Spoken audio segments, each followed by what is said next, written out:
Terima kasih Bapa, kami siap mendengarkan firman-Mu. Di dalam nama Tuhan Yesus Kristus, kami berdoa dan mengucap syukur. Bersama yang percaya kita katakan, amin. Silakan duduk Bapak Ibu Saudara-saudara. Shalom. Ya, salam sejahtera dari Tuhan kita Yesus Kristus. Kita bersyukur Bapak Ibu Saudara-saudara, kita bisa bersama-sama di tempat ini menikmati kebaikan Tuhan, kemurahan Tuhan. Amin. Hari ini Bapak Ibu Saudara, saya akan menyampaikan firman Tuhan dengan judul Hukum Taurat pada Zaman Anugerah. Boleh ditampilkan ya supaya dibaca oleh jemaat Tuhan dan kita semua. Sudah saya konsep dari awal sampai akhir supaya seefisien mungkin menggunakan waktu yang diberikan kepada saya. Kalau nanti dijabarkan semua bisa lebih 1 jam. Jadi poin-poinnya aja yang penting akan saya sampaikan. Mengapa saya ambil ini Bapak Ibu Saudara-saudara dengan judul ini bisa menjadi polemik atau perdebatan antara berbagai denominasi gereja. Karena ketidakpahaman ya, kekurangan pahaman apakah kita ini sekarang masih masuk dalam zaman yang disebut zaman hukum Taurat. Padahal kita sekarang sudah masuk kepada zaman anugerah. Jadi nanti ketika Bapak Ibu Saudara-saudara memahami apa yang saya sampaikan hari ini, Bapak Ibu Saudara, saya harap dan kami semua berharap jangan terpengaruh dengan sesuatu ajaran-ajaran yang memberikan poin-poin perjanjian lama masuk dalam perjanjian baru, ajaran-ajaran perjanjian lama masuk dalam perjanjian baru. Ini sebenarnya sudah dibatalkan oleh Tuhan Yesus. Nah, kita akan baca bersama-sama. Dari dasarnya saya akan sampaikan kepada Bapak Ibu Saudara. Saya harap dimengerti ya. Karena kalau dasar nggak dapat, nanti di atasnya nggak paham ya. Karena kita yang hadir ini latar belakangnya berbeda, daya tangkapnya ya. Saya pelan-pelan menyampaikannya. Kita lihat Ibrani 9 ayat 8 sampai 10. Dengan ini Roh Kudus menyatakan bahwa jalan ke tempat yang kudus itu belum terbuka selama kemah yang pertama itu masih ada. Itu adalah kiasan masa sekarang. Sesuai dengan itu dipersembahkan korban dan persembahan yang tidak dapat menyempurnakan mereka yang mempersembahkannya menurut hati nurani mereka. Ayat 10. Karena semuanya itu di samping makanan, minuman, dan pelbagai macam pembasuhan hanyalah peraturan-peraturan untuk hidup insani yang hanya berlaku sampai tibanya waktu pembaharuan.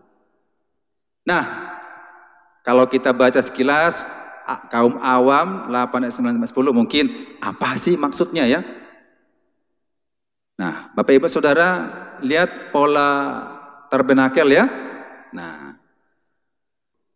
Nah di sini Bapak Ibu Saudara perhatikan halaman ruangan suci, ruangan maha suci. Halaman ruangan suci, ruangan maha suci. Oke? Di ayat 8, 9, 10 itu menceritakan saya halaman, ruangan suci, ruangan maha suci. Begini, saya baca. Ada teks terjemahan lama supaya lebih mudah membacanya. Begini, ya saya ulang baca ya. Dengan ini Roh Kudus menyatakan bahwa jalan ke tempat yang kudus belum terbuka selama kemah yang pertama. Paham ya? Ini kemah pertama ya. Kemah pertama, ruangan suci. Itu masih ada, itu adalah kiasan masa sekarang. Nih, kiasan masa sekarang atau juga disebut zaman anugerah. Dikatakan lagi, Sesuai dengan itu dipersembahkan korban dan persembahan yang tidak dapat menyempurnakan mereka yang mempersembahkannya menurut hati nurani mereka, karena semuanya itu di samping makanan, minuman, dan pelbagai macam pembasuhan hanyalah peraturan-peraturan untuk hidup insani. Itu berbicara di halaman, ya. Ada kurban-kurban, ada persembahan-persembahan, halaman. Kemudian dikatakan lagi, yang hanya berlaku sampai tibanya waktu pembaharuan. Waktu pembaharuan itu berbicara adalah ruang maha suci. Nah, Bapak Ibu Saudara-saudara, ini petajaman ya. Dari ayat 8, 9, 10 ya, petajaman. Nah, kemudian kalau Bapak Ibu Saudara perhatikan dalam Wahyu 1 ayat 8 ataupun juga Ibrani 13 ayat 8, di situ dikatakan yang ada dan yang sudah ada dan yang akan datang yang maha kuasa. Ibrani 13 ayat 8, Yesus Kristus tetap sama baik kemarin, hari ini sampai selama-lamanya. Jadi ada 3 pemahaman tentang zaman. Amin, ya. 3 pemahaman tentang zaman. Nah, Bapak Ibu Saudara-saudara, pengertian dalam perjanjian lama ini disebut hukum Taurat, ini disebut hukum kasih. Bapak Ibu Saudara, kalau dibilang hukum Taurat itu adalah hukum yang berdasarkan syariat-syariat dan dogma-dogma yang ada dalam perjanjian lama. Kalau disebut hukum kasih adalah hukum yang berdasarkan kasih karunia Tuhan Yesus yang ada dalam perjanjian baru. Ini perlu kita mengerti dan perlu kita pahami bersama-sama Bapak Ibu Saudara. Akan tetapi kita juga harus tahu, oke, coba sebelumnya. Nah, Bapak Ibu Saudara, kemah yang di depan, kalau dalam terjemahan lama itu dibilang kemah yang depan ya. Suatu perumpamaan masa sekarang ini yang disebut zaman anugerah. Kemudian hukum-hukum secara lahir saja itu disebut zaman hukum Taurat. Masa segala sesuatu akan disempurnakan disebut zaman kerajaan 1000 tahun. Bapak Ibu Saudara-saudara, hukum Taurat janganlah kita bayangkan begini. Hukum Taurat itu adalah sesuatu yang ada tertulis dalam perjanjian lama. Ya, hanya itu mutlak. Hukum Taurat itu hanya mutlak disebut hukum Taurat, tidak. Dalam perjanjian lama dan perjanjian baru, hukum Taurat itu dikategorikan ada 3. Ya, yang pertama adalah disebut hukum moral. Hukum moral. Hukum moral ini berkaitan bagaimana kita mengasihi Tuhan, bagaimana kita mengasihi sesama. Ya, maka dibilang jangan membunuh, jangan mencuri, jangan apalagi berzina, jangan memiliki barang orang lain, kuduskan hari Sabat, hormatilah ayah dan ibumu. Hukum-hukum kandungan moral, Bapak Ibu Saudara, itu hukum Taurat, tapi kategorinya itu hukum moral. Yang kedua adalah hukum ritual atau hukum seremonial. Ya, hukum seremonial. Hukum seremonial itu Bapak Ibu Saudara, hukum Tauratnya adalah mempersembahkan kurban-kurban. Tata cara ibadah tabernakel perjanjian lama, semuanya dalam bentuk perjanjian lama. Ini namanya disebut hukum ritual atau hukum seremonial. Paham ya?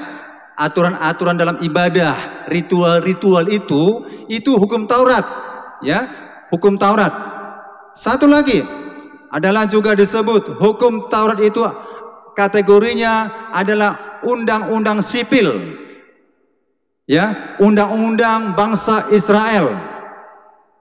Makanya Bapak Ibu Saudara, Alkitab Perjanjian Lama mengatakan mata ganti mata, gigi ganti gigi, kaki ganti kaki. Datanglah Yesus, jangan balas, ya kan? Jangan dibalas. Kalau hukum Taurat mengatakan, kalau mata saya dibuat buta seseorang, seseorang itu pun harus dibutakan. Kalau kaki saya dibuat pincang, maka secara hukumnya orang tersebut pun dipincangkan. Kalau nyawa saya hilang, nyawa orang itu pun harus dilenyapkan. Itu hukum Taurat. Tetapi Yesus mengatakan, jikalau ada yang berbuat jahat, jangan balas dengan kejahatan, tapi balaslah dengan kebaikan.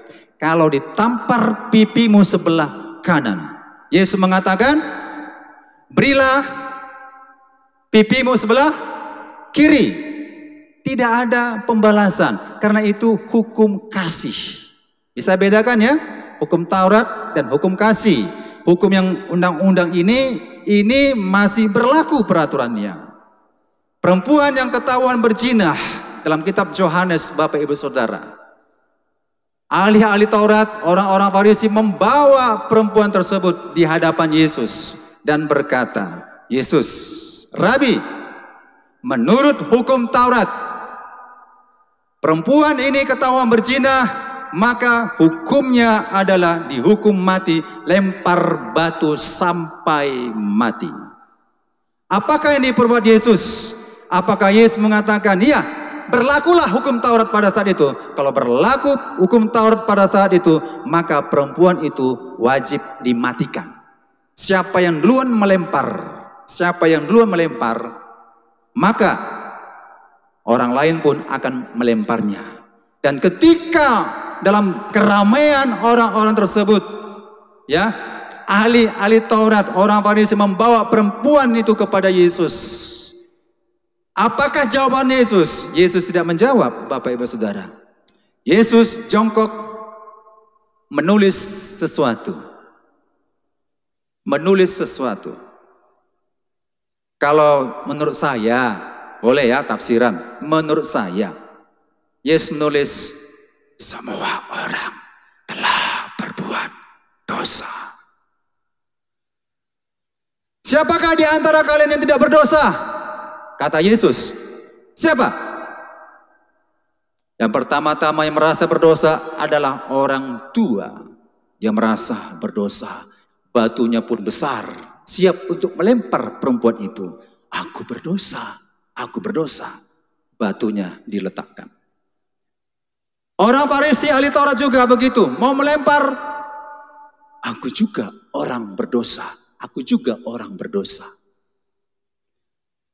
Orang-orang sekitar situ juga pun merasa, aku juga orang berdosa. Yesus bilang, siapa yang tidak berdosa, lemparlah perempuan itu. Siapa yang tidak berdosa? Yesus menulis lagi, semua orang telah berbuat dosa. Upah dosa, maut. Apa yang diperbuat? Akhirnya tak seorang pun tidak melakukan hukum Taurat. Secara hukumnya itu harus dilakukan, tapi tak seorang pun melakukannya. Sehingga semuanya pergi dan perempuan itu datang kepada Yesus. Dia minta ampun kepada Yesus. Yesus bilang, adakah orang yang akan melemparmu? Tidak ada. Maka perempuan itu pun menangis. Hukum kasih menyelamatkan nyawa perempuan itu. Kalau hukum Taurat mematikan perempuan itu yang berzina, mati.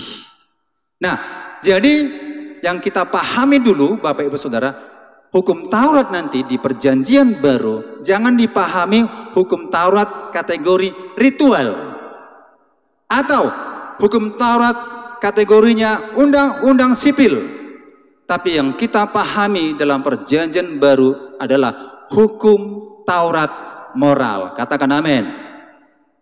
Nah, kalau dikatakan halaman itu adalah masa lalu, ya, kategori-kategorinya Bapak Ibu supaya mengerti, maksud saya dibuat begini supaya nanti jangan dimasukkan ke hukum kasih ya. Nah, dikatakan dalam pola tabernakel halaman itu adalah masa lalu, zaman sebelum Tuhan Yesus mati di Golgota dari Adam sampai Yesus. Zaman Taurat atau hukum Taurat, zaman hukum yang tertulis, zaman orang Israel secara hurufiah, zaman perjanjian lama, zaman kebenaran dalam bayang-bayang. Nanti kita baca. Lanjut. Nah, kalau disebut ruangan suci itu masa sekarang, ingat, yaitu zaman antara kelahiran Tuhan Yesus sampai kedatangannya kedua kali. Kemudian disebut zaman anugerahnya atau hukum kasih, zaman hukum yang dipimpin roh, zaman gereja atau Israel rohani, zaman perjanjian baru, zaman ibadah di dalam roh dan kebenaran. Jadi kita ini Israel juga. Hukum Taurat, Israelnya adalah jasmani. Hukum kasih, Israelnya adalah kita. Amin. Ya, kita umat pilihan Allah. Arti Islam umat pilihan Allah itu Israel. Maka kita Israel rohani. Lanjut.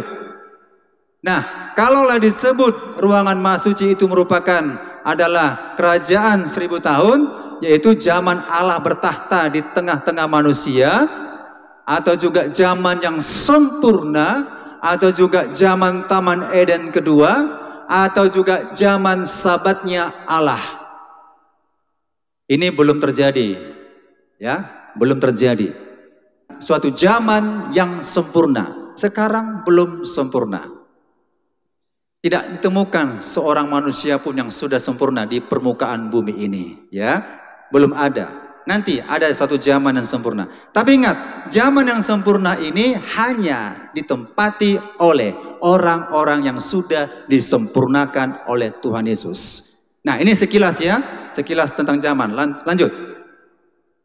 Nah, waktu Yesus ada di bumi, ya, waktu Yesus ada di bumi, Yesus melakukan juga ada hukum Taurat, ada juga hukum kasih, ya.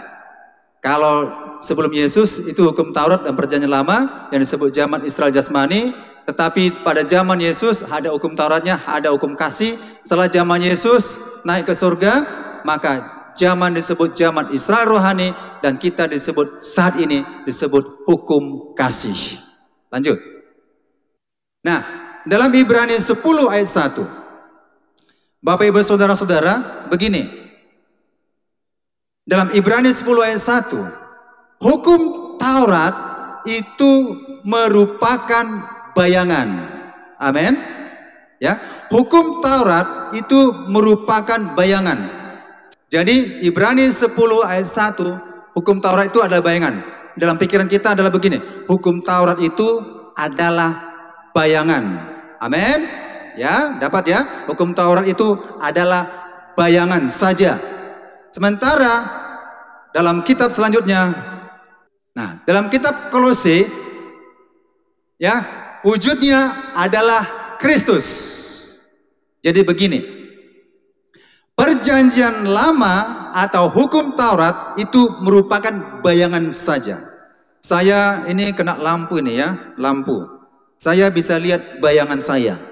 Ya, saudara kalau menghadap matahari, bayangannya lihat ke belakang, pasti ada bayangannya. Ya, ada bayangannya. Tetapi wujudnya adalah saya. Ini lampu menyinari saya, bayangan saya ada.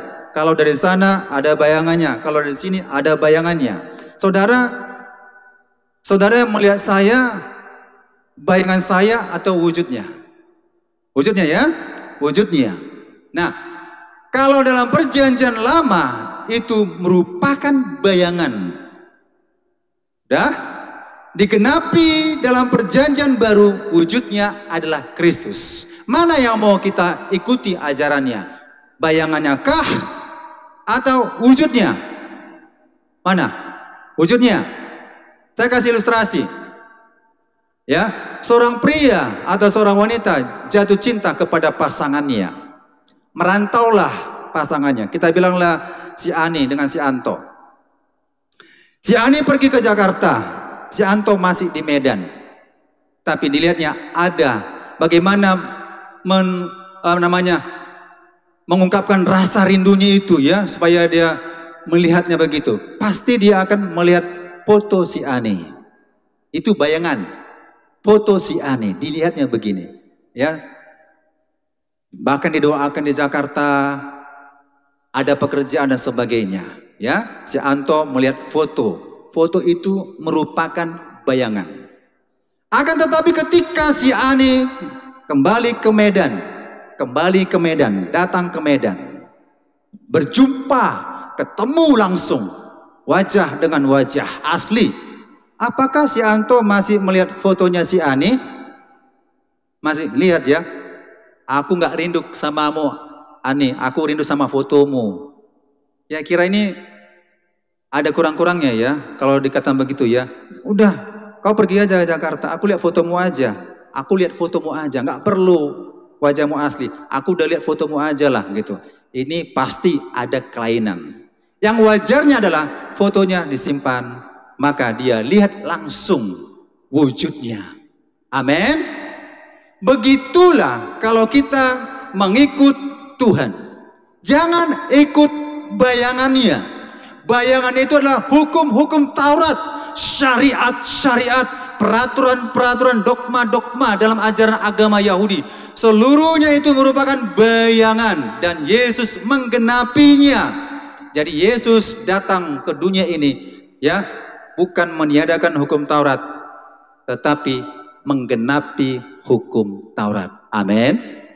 Jadi sekarang dalam perjanjian baru, ingat ya, kita mengikut wujudnya langsung.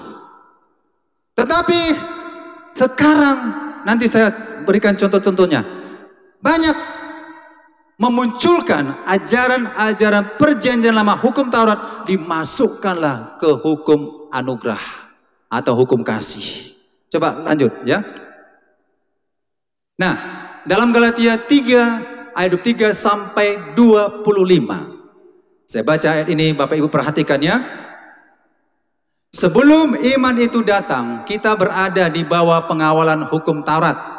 Kita dikawal hukum Taurat dan dikurung sampai iman itu telah dinyatakan. Dikurung kita dengan hukum Taurat itu. Jadi hukum Taurat adalah penuntun bagi kita sampai Kristus datang, supaya kita dibenarkan karena iman. Sekarang iman itu telah datang, karena itu kita tidak berada lagi di bawah pengawasan penuntun. Dengan arti kata, kita tidak berada lagi di bawah hukum Taurat. Amin.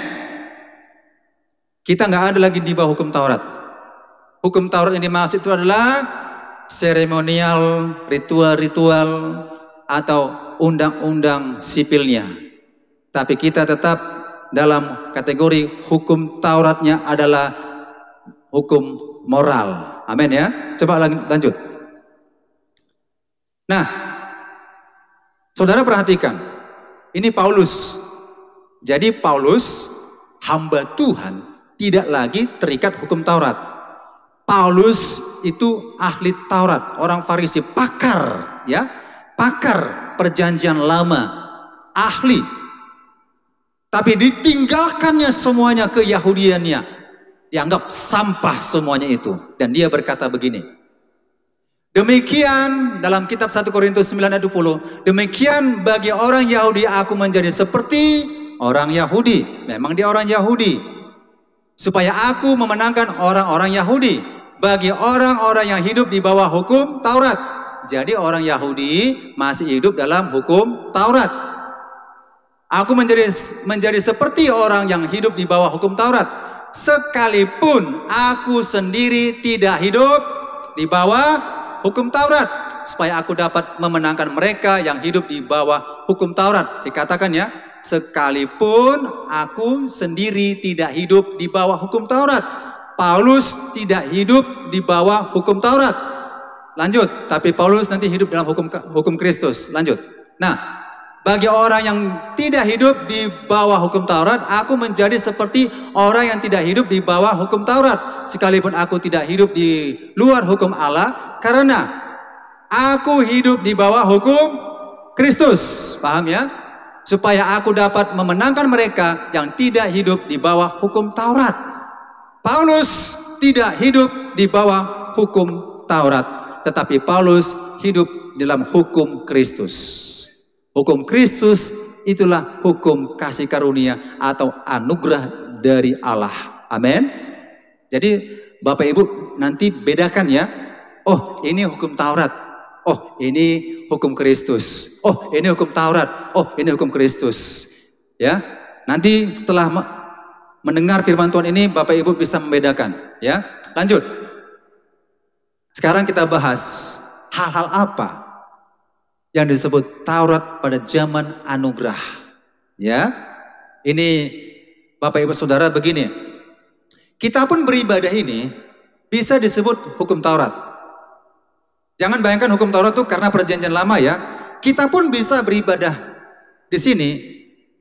Kita bisa beribadah dengan cara hukum Taurat. Hanya sekedar datang, duduk, diam, dengar, durung-durung, akhirnya dungu ya, nggak memperoleh apa-apa. Itu hukum Taurat. Maka disebut ibadah agamawi, ibadah lahiriah saja. Ya, tanda-tanda akhir zaman. Ibadahnya hanya sekedar lahiriah saja. Yang penting aku nampak di gereja wajahku. Aku dilihat oleh Bapak Gembala. Aku hadir. Tapi tidak mengalami namanya hal spiritual. Jadi kalau Bapak Ibu Saudara beribadah hanya ritual aja. Memuji Tuhan. Ya bertepuk tangan. Semua ritual aja. Tapi tidak mengalami pengalaman spiritual. Itu hukum Taurat. Tapi kalau kita mengalami ritual, kita alami ritual dan kita juga mengalami spiritual, nah kita sudah hidup dalam hukum Kristus. Amin.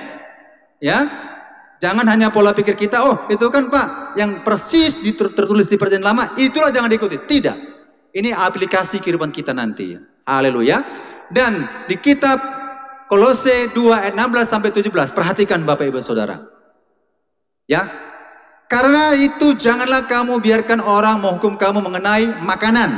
Nanti kita bahas mengenai makanan, minuman, atau mengenai hari raya, bulan baru atau hari Sabat. Semuanya ini hanyalah bayangan. Mengenai makanan, kitab Roma berkata 14 ayat 17, sebab kerajaan Allah bukanlah soal makanan dan minuman, tetapi soal kebenaran, damai sejahtera, dan sukacita oleh Roh Kudus. Memang dalam kitab Imamat 11 ayat 1 sampai habis pasal tersebut 47, itu bercerita tentang makanan halal dan makanan haram. Binatang berkaki 4 banyak tertulis di situ, jangan dimakan. Mau B1, B2, B3, jangan dimakan. Tahu B3 ya? Nah, kalau B1 kan bahasa Bataknya biang. Ya. B2 bahasa Indonesianya ya. Nah, B3 itu juga bahasa Indonesianya tinggal buat nama buruan. Babi buruan. B3. Jadi banyak peraturan-peraturan dalam Imamat 11 ayat 1 sampai 47 yang berkaki 4 dibuat banyak peraturan, jangan dimakan. Yang terbang-terbang jangan dimakan. Yang manjat-manjat jangan dimakan. Yang menyelam-menyelam jangan dimakan. Ada poin-poin tertentu dibuat di situ, jangan dimakan sebab itu haram bagimu. Siapa mengatakan? Tuhan Allah yang mengatakan. Haram. Dan itu dibuat untuk mendisiplin bangsa Israel ya. Itu hukum Taurat secara ritualnya. Ya, ada makanan-makanan tertentu tidak boleh dimakan, makanan tertentu halal boleh dimakan. Tetapi kita sejak ayat ini muncul lagi, Saudara, dalam Kisah Para Rasul 11 ayat 9 atau Kisah Para Rasul 10 ayat 15. Ini peristiwanya adalah ketika Petrus sedang lapar, naik di atas rumah, dia berdoa, ya kan? Dia berdoa, ternyata dalam doanya itu turunlah berbagai jenis binatang-binatang. Dan Petrus berkata, Tuhan, ini tidak halal bagi kami. Nggak halal bagi kami. Pertama, naik lagi. Diturunkan lagi. Doa lagi, turun lagi. Penglihatan tersebut. Ya, nampak berbagai jenis binatang-binatang. Menjalar, berkaki 4 dan sebagainya. Dan Petrus mengatakan lagi, tidak halal bagiku Tuhan makanan itu. Karena dia berkata, karena masih terikat dengan hukum Taurat ya. Hukum Taurat. Dan Tuhan Allah berkata, apa yang dinyatakan halal oleh Allah tidak boleh engkau nyatakan haram. Kalau saya suka makan B1, haram nggak? Nggak haram saya makan B1. Tapi kalau nggak cocok ke tubuh saya, jangan dimakan Bapak Ibu Saudara. Ya. Semua jenis binatang berkaki 4 boleh dimakan. Boleh dimakan. Kecuali kaki meja ini ya. 4 dia kaki meja. Jangan dimakan ya. Itu karena kayu. Kalau daging itu kita makan itu. Ya. Kita makan itu. Semua yang terbang-terbang boleh dimakan. Kecuali kapal terbang. Jangan dimakan aluminium dan besi. Rontok gigi kita. Semua yang menjalar-menjalar boleh dimakan. Kecuali kereta api, jangan dimakan, menjalar ya. Ya. Semua yang menyelam-menyelam boleh dimakan. Kecuali kapal selam, jangan dimakan. Semua yang manjat-manjat boleh dimakan. Ya, kecuali tukang PLN yang manjat, jangan dimakan. Dia manjat, oh monyet, oh bukan. Bapak Ibu Saudara, kalau ditanya soal makanan haram dan halal, semua makanan yang dibuat oleh Tuhan tidak ada yang haram. 1 Timotius 4 ayat 4 sampai 5, saya bacakan. Karena semua yang diciptakan Allah itu baik. Semua yang diciptakan Allah itu baik. Tidak ada yang tidak baik, semua baik. Dan suatu pun tidak ada yang haram. Suatu pun tidak ada yang haram. Jika diterima dengan ucapan syukur, sebab semuanya itu dikuduskan oleh firman Allah dan oleh doa. Begini Bapak Ibu Saudara. Kalau saya suka keripik kecoa, saya suka keripik kecoa, saya ambil kecoa, saya goreng. Dalam nama Yesus kuterima makanan ini menjadi kekuatan bagi tubuhku. Enak? Boleh dimakan? Boleh. Jika, ada kata jika. Kalau saya makan kesukaan saya, makan Kentucky Fried Chicken, haram? Makan ayam Kentucky? Tetapi saya tidak mengucap syukur atas makanan tersebut. Saya makan sak cuil, muntah lagi. Itu tidak mengucap syukur namanya. Jadi kalau kita merasakan makanan itu bermanfaat bagi tubuh kita, silakan dimakan. Tapi kalau memang tidak cocok bagi tubuh kita, jangan dimakan. Haleluya. Ya. Semua itu halal. Nggak ada yang haram. Tapi kalau terjadi penolakan dalam tubuh kita, lebih baik jangan dimakan.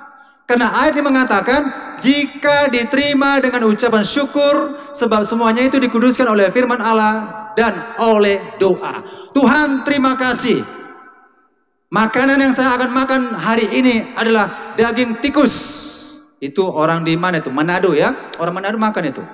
Daging tikus Tuhan. Kami makan bersama-sama di dalam nama Tuhan Yesus. Amin. Makanlah daging tikus itu. Ini kesaksian hamba Tuhan yang melayani di daerah sana Bapak Ibu Saudara. Setelah melayani KKR, diajak makan bersama. Diajak makan bersama, Bapak Ibu Saudara dihidangkanlah. Nampaknya kelihatan enak ya kan. Ketika dia sudah dihidangkan, namanya hamba Tuhan ya, pasti dihidangkan makanan yang enak-enak gitu. Ternyata waktu diambil daging itu, hamba Tuhan ini mengambilnya, diaduk gitu, supnya itu.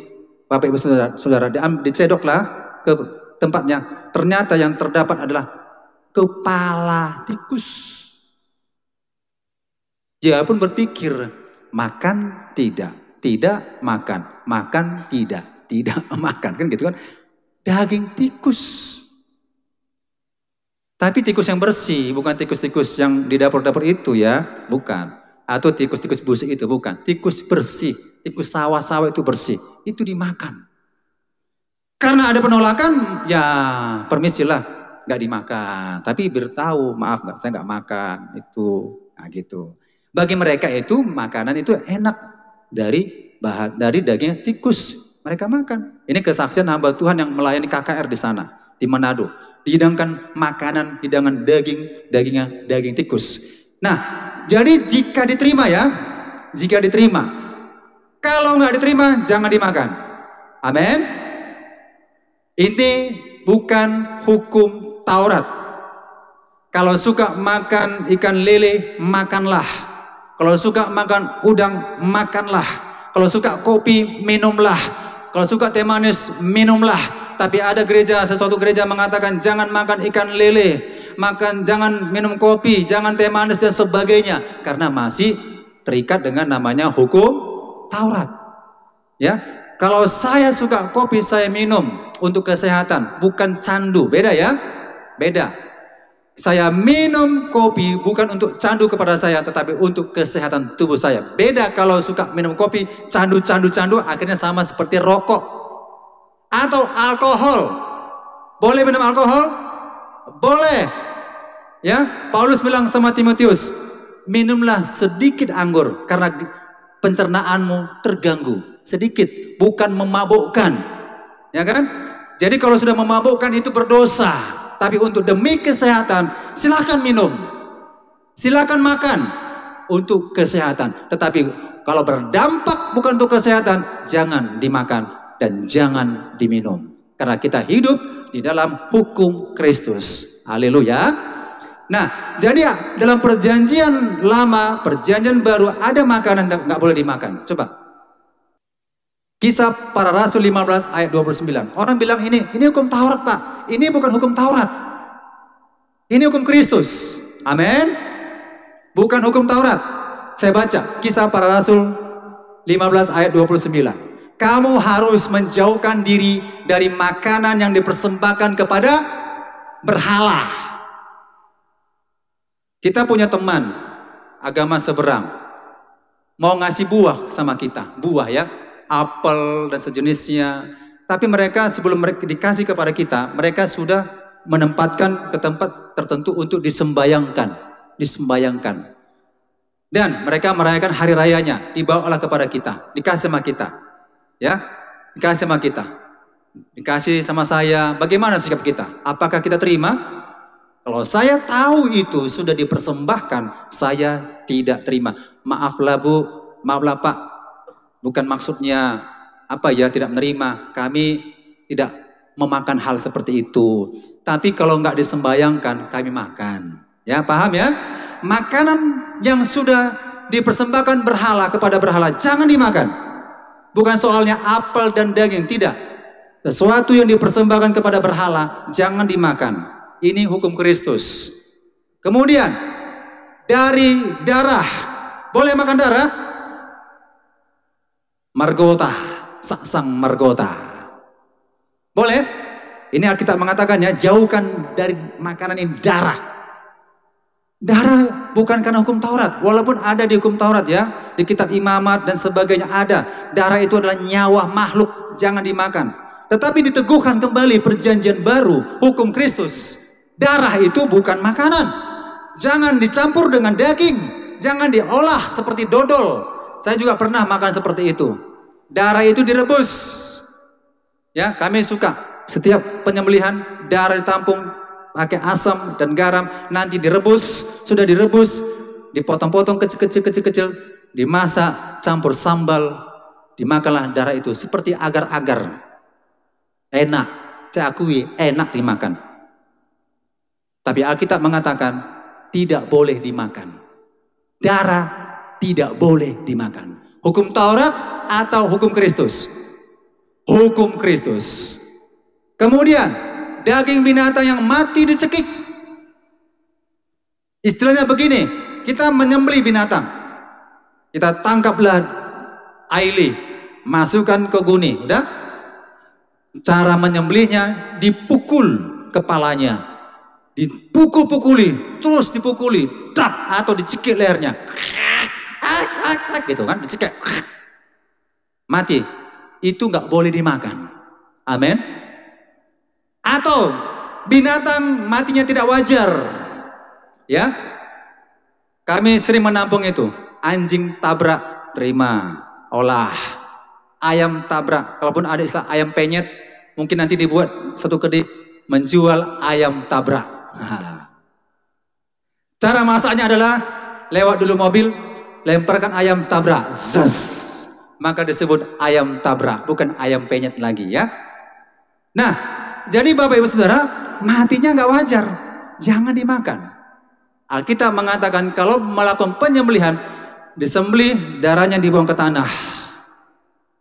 Bukan dicekik pakai tali, bukan ditusuk pantatnya atau dipukul-pukuli, bukan begitu. Itu namanya tidak pri kehewanan. Iya. Ada juga pri kehewanan, ya. Kalau pri kemanusiaan ada, ini tidak pri kehewanan. Kalau hewan kita sembelih, dia harus mati secepatnya, bukan disiksa, ya. Itu cara yang tidak wajar. Alkitab bilang jangan dimakan, jauhkan itu. Kemudian makanan dari percabulan, sekalipun Coca-Cola, Sprite, Aqua, atau kue bolu, tapi di lokasi tersebut adalah lokasi diskotik atau lokasi tempat yang tidak wajar, bebas pergaulan, ya. Dikasihlah kita minuman, Bapak Ibu Saudara, ini lambang pergaulan, tetapi lokasi itu adalah lokasi tidak beres, lokasi percabulan, itu pun jangan dimakan. Haleluya. Bukan soal buah, bukan soal daging, tetapi itu sudah hukum Kristus. Jauhkanlah diri dari makanan yang dipersembahkan kepada berhala, dari darah, dari binatang yang mati dicekik, dari percabulan. Ayat terakhir, sekianlah, selamat, gitu ya.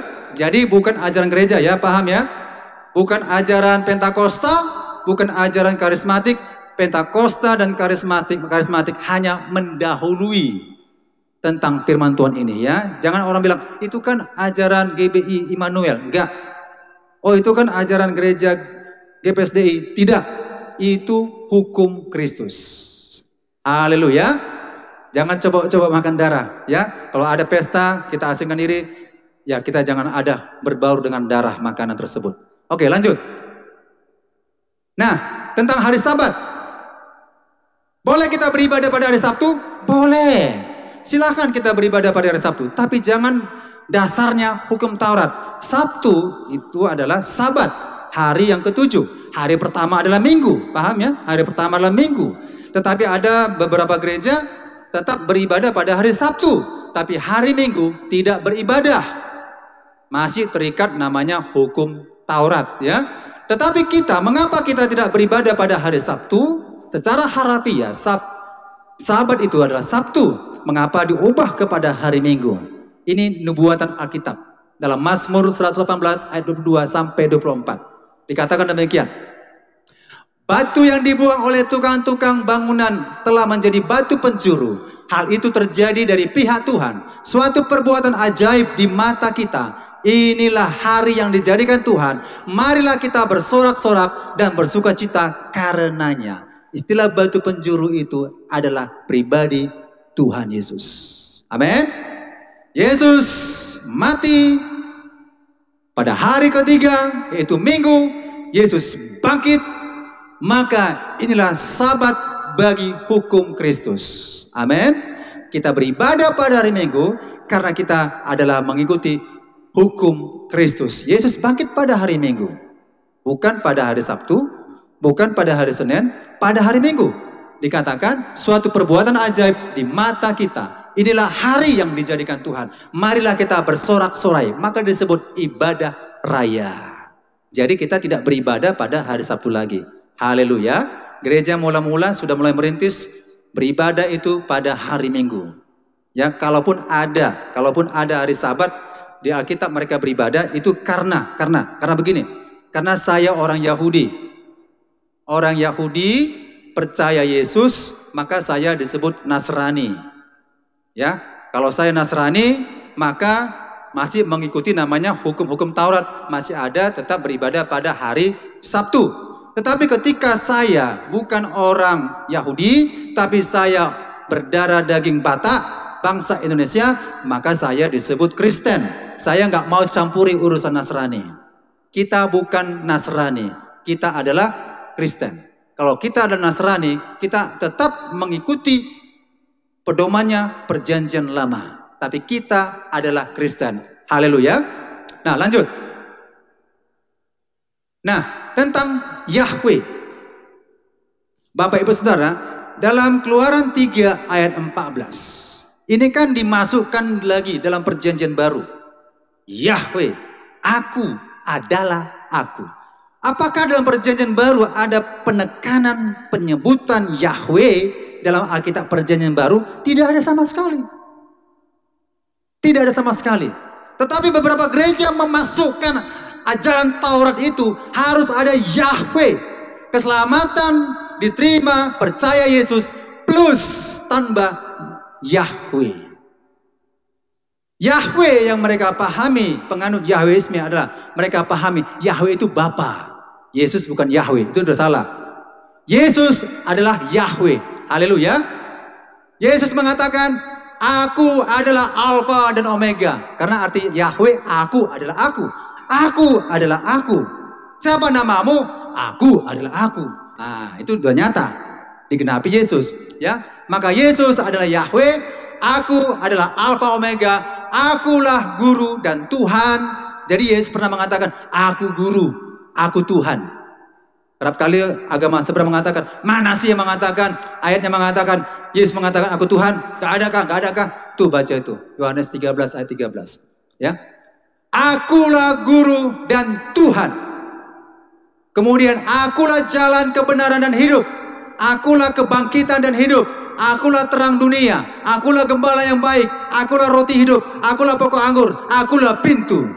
Jadi gak perlu lagi kita menyebut Yahweh. Amin. Tetapi kalau dalam doa, dalam pengajaran secara akademis, gak salah kita bilang Yahweh. Karena bangsa Israel dalam perjanjian lama menyerukan nama tersebut, ya. Tetapi dalam perjanjian baru tidak ada perkataan Yehuwa, perkataan Yahweh. Yahweh, Yehuwa sudah digenapi wujudnya dalam Yesus. Amin. Maka kita panggil dalam nama Tuhan Yesus. Jangan terpengaruh dengan ajaran Yahweisme yang akan mempengaruhi orang-orang untuk masuk lagi dalam hukum Taurat. Tidak. Saya pun pernah dilayani. Ya, tentang Yahweisme. Tapi saya tetap menolak. Saya tetap menyebut dalam nama Tuhan Yesus. Ya, panjang ajaran ini Yahweisme. Oke, lanjut. Nah, sekarang mengenai imam-imam. Ya. Kita sebagai imam, amin.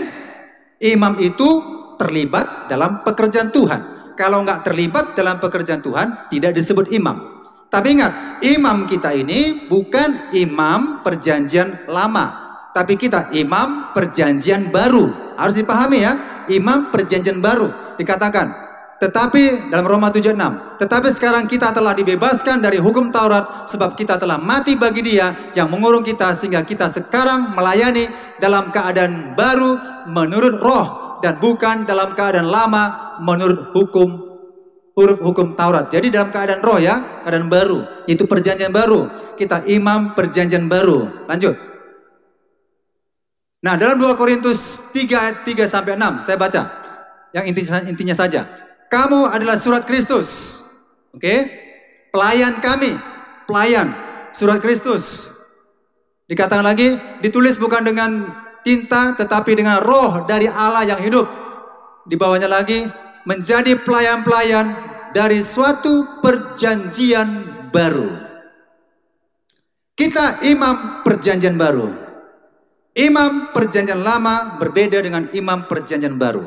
Nanti lanjut ada penjelasannya. Imam perjanjian lama itu hanya laki-laki saja.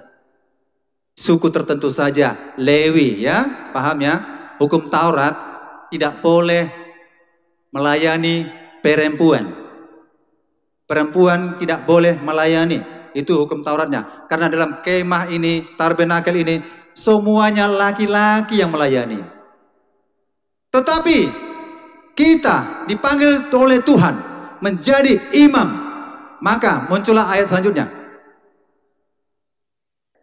Oke, Kisah Para Rasul 2 ayat 18. Juga ke atas hamba-hambaku laki-laki dan perempuan akan kucurahkan rohku pada hari-hari itu, dan mereka akan bernubuat. Hambaku laki-laki dan perempuan.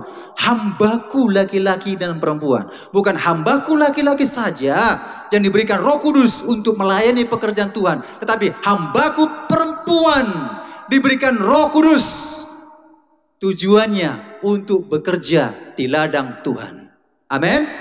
Tetapi kalau Bapak Ibu periksa saudara ayat ini, 1 Timotius 2 ayat 11 sampai 12, 1 Korintus 14 ayat 34, di situ ada penekanan perempuan tidak boleh mengajar. Oke. Kemudian dikatakan di sini perempuan hendaklah berdiam diri. Tapi ini pun tidak bisa dibahas secara universal. Artinya begini, tidak boleh ini berlaku secara universal. Ini harus dipahami dari budayanya. Ya, kita nggak perlu baca karena keterbatasan waktu. Tapi ayat ini mengatakan perempuan tidak boleh mengajar. Maka ada beberapa gereja nggak boleh perempuan berkhotbah, nggak boleh perempuan mengajar. Bahkan worship leader perempuan nggak boleh. Di sini pun jangan ada perempuan melayani. Tapi pertanyaannya, memang Alkitab mengatakan laki-laki adalah imam. Amin. Tapi dalam rumah tangga laki-laki, suami, bapak ibu saudara tidak menjadi imam. Selalulah kekede partua, lisoy-lisoy, merokok, ya, nggak cari makan, nafkah untuk anak dan istri. Tenang-tenang, saudara. Mayoritasnya sekarang, sehingga gereja itu dipenuhi kaum wanita semuanya. Kalau memang perempuan tidak boleh, misalnya saya sendiri yang laki-laki, bapak ibu nggak boleh perempuan melayani, jangan ada melayani. Sementara perempuan bisa main keyboard, bisa worship leader, bisa sebagainya. Sementara saya sendiri misalnya ya, sebagai gembala mengatakan nggak boleh perempuan melayani. Sayalah yang berkhotbah, sayalah bermain musik, sayalah worship leader, begitu. Bisa begitu. Ini namanya hukum Taurat. Kalau perempuan dilarang melayani, itu namanya hukum Taurat. Tetapi Roh Allah ada dalam setiap hamba-hamba perempuan. Maka kalau Roh Allah ada kepada hamba-hamba perempuan, berarti harus melayani pekerjaan Tuhan. Katakan amin. Makanya dalam perjanjian baru ada namanya Priscilla. Ya, bekerja sama dengan Paulus. Ada namanya Phoebe. Ini salah satu ya, bukan satu-satunya, masih ada beberapa, tapi saya kutip Priscilla dan Phoebe. Itu melayani pekerjaan Tuhan. Dalam perjanjian lama juga. Perjanjian lama. Nah, ada Deborah, ada Esther. Kenapa Deborah bisa melayani? Sebagai apa kata ini? Nabi perempuan, gitu ya. Esther juga, ya, seorang perempuan Yahudi yang menjadi ratu Persia. Ini sudah dipilih Tuhan. Amin. Bukan kita anti dengan namanya perempuan tidak boleh melayani. Itu ada pemahaman konteksnya. Begini, saudara-saudara, Bapak Ibu, sekilas ya, walaupun sejarahnya cukup panjang. Ini disampaikan Paulus kepada Timotius pada era zaman itu. Kalau sudah perhatikan dari pasal 1 dan seterusnya, sudah banyak muncul pengajaran sesat. Jadi pengajaran sesat ini justru paling banyak pengikutnya adalah perempuan. Pengikutnya perempuan. Banyak perempuan jadi pengajar sesat. Maka ketika Paulus datang ke tempat itu, dan Paulus mengatakan, aku tidak mengizinkan perempuan untuk mengajar. Haleluya.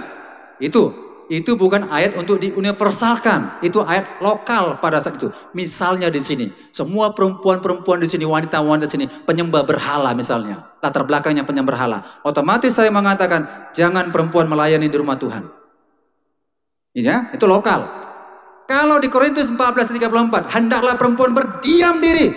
Rupanya perempuan di Korintus ini orang yang suka gosip. Suka ngomong-ngomong dalam ibadah, berbicara, itu sudah budayanya. Maka dibilang kalau dalam ibadah, kalau engkau tidak mengerti, pulang dari gereja, tanya suamimu. Supaya demi ketertiban. Karena tempat itu, budaya setempat, perempuan banyak yang suka bergosip, mengoceh, mengomong-ngomong begitu. Maka dibilang, hendaklah perempuan berdiam diri. Jadi bukan dimaksud itu ayat itu berlaku untuk semua. Kalau di sini para wanita dan perempuan yang baik-baik semua. Baik-baik semua. Dan bertalenta semuanya. Apa nggak boleh melayani atas mimbar? Nggak boleh. Kalau nggak boleh namanya hukum Taurat. Nah, Bapak Ibu Saudara-saudara, kesimpulannya. Jadi hukum Taurat itu, ya, hukum Taurat itu adalah hukum-hukum yang berdasarkan ya syariat, dogma-dogma. Gereja punya dogma, gereja punya syariat-syariat. Makanya disebut ada ritual-ritualnya, ada aturan-aturannya. Tetapi bukan menjadi itu yang terutama, maka kita harus hidup dalam hukum Kristus, hukum kasih, hukum yang berdasarkan kasih karunia Tuhan yang dipimpin oleh Roh Kudus. Haleluya. Ini beberapa contoh-contoh saja, banyak hal tentang namanya peraturan-peraturan hukum Taurat, baik itu tentang sunat dan sebagainya. Tapi ini yang penting saya sampaikan kepada Bapak Ibu, supaya kita hidup berdasarkan satu hukum, yaitu hukum Kristus. Amin. Yaitu hukum kasih daripada Tuhan. Demikian firman Tuhan. Tuhan Yesus memberkati kita. Mari kita siapkan hati kita untuk menyembah Tuhan.